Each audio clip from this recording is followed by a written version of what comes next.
ang nag-deliver papunta sa bahay nila Pangulong Bongbong Marcos at Speaker Martin Romualdez mag-insert o magpasok ng 100 billion worth of projects sa BICAM. Sana po ay hindi nila ako mapatay bago ko mailabas ang lahat. Ginawa ko lang ang utos sa akin, pero ngayon, handa na akong harapin ang lahat.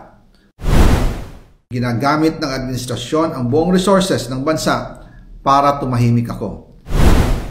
That he will shoot me if I will talk. Gagamitin ako bilang panakipbutas sa kanilang kampanya laban sa korupsyon. Hindi na ako mananahimik, ilalabas ko ang lahat ng katotohanan. May resibo, may ebidensya, at may pangalan. Para sa bawat Pilipino, alam ko na buo ang galit ninyo sa akin ngayon. Nauunawaan ko rin kung bakit, lalo na at malaki ang halagang nakataya. Pero bago kayo humusga, hayaan ninyong ipaliwanag ko ang buong katotohanan. Matagal akong hindi nagsalita dahil may direktang utos sa akin.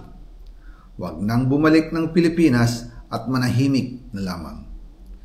Umalis ako noong July 19, 2025 para sa aking medical check-up. Nakaplanong bumalik pagkatapos ng SONA ni Pangulo. Pero habang papauwi na ako, tinawagan ako ni dating Speaker Martin Romualdez at sinabihan, "Stay out of the country. You will be well taken care of as instructed by the President." Noon naniniwala pa ako sa kanila, kaya't hindi ako bumalik. Tumikom ang aking bibig, sumunod ako, pero ang hindi ko alam, ang ibig pala nilang sabihin sa aalagaan ka namin ay gagamitin ako bilang panakipbutas sa kanilang kampanya laban sa korupsyon. Ginawa nila akong poster boy ng kanilang sariling kasinungalingan. Ngayon, hindi na ako mananahimik, ilalabas ko ang lahat ng katotohanan.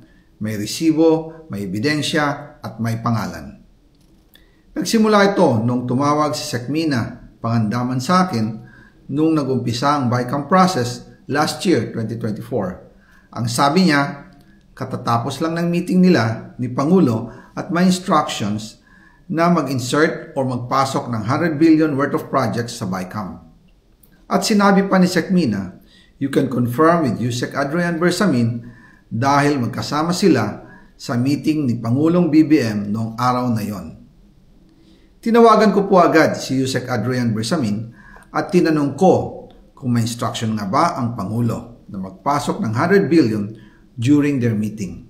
Ang sabi niya ay totoo nga po. Right after our conversation, tinawagan ko po si dating Speaker Martin Romualdez at nireport ko ang instructions ng Presidente to insert the 100 billion projects. At sinabi niya sa akin, what the President wants, he gets.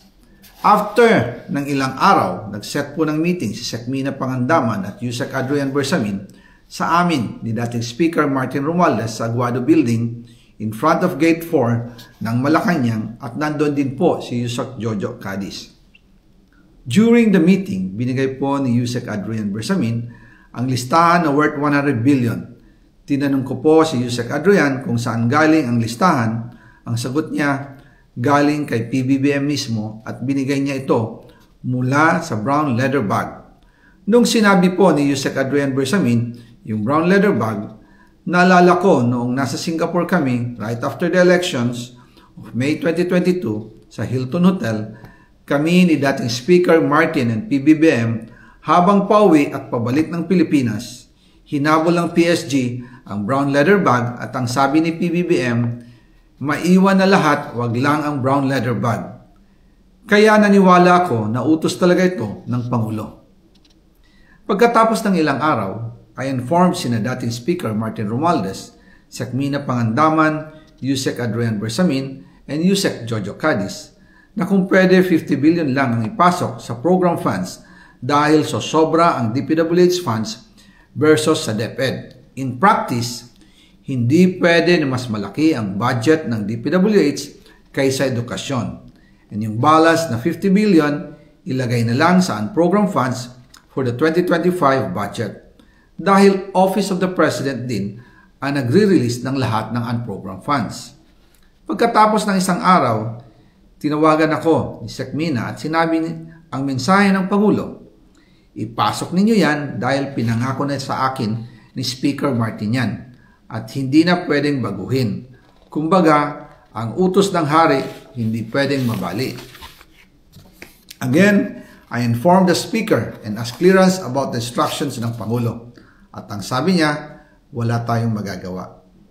Kaya po nagtataka ako kung bakit sinasabi ni Pangulo na hindi niya makilala ang budget, samantalang lahat na binawas at dinagdag sa mga ahensya ng gobyerno ay humihingi ng approval sa kanya si Sec Mina Pangandaman ang nag-deliver papunta sa bahay nila Pangulong Bongbong Marcos at Speaker Martin Romualdez mag-insert o magpasok ng 100 billion worth of projects sa BICAM. Sana po ay hindi nila ako mapatay bago ko mailabas ang lahat. Ginawa ko